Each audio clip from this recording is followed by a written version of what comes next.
wacka, wacka, wacka.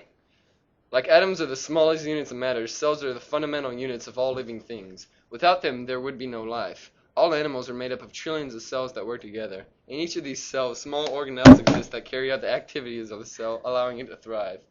The first of these is a cell membrane, which consists of two layers of lipids and proteins that float together, controlling the entry and exit of substances that the cell needs. Crikey, that must be how they eat. The nucleus is the most important part of the cell. Acting like the cell's brain, it controls all the activity of the cell. It is surrounded by a double membrane, I had to birth an emu with a double membrane. communicating through the pores that exist within it. The DNA is contained within the nucleus. Inside of the nucleus is the nucleolus, which manufactures ribosomes and RNA. Through a process called respiration, mitochondria provide the energy for the cell. They are the power plants of the cell, the shape changing depending on the type of cell.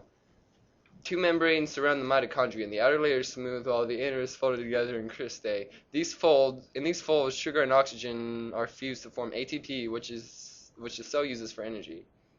The microfilaments control the shape and the form of the cell, changing with its structure. The Golgi apparatus is the packaging and shipping center of the cell. They form packages called vesicles. Oh, no. The ribosomes look like simple dots floating in the cytoplasm. The organelles, they can read RNA and conduct protein synthesis within it. The proteins are needed for the cell's growth and internal functions. The endoplasmic reticulums are masses of membranes in the cell that connect the outer membrane and the nuclear membrane. They serve as the channels through the cell and play an important role in producing the proteins and fats. The vacuoles store substances within the cell, fusing with the membrane to import and export them. Do the Mario! I'm gonna play the didgeridoo!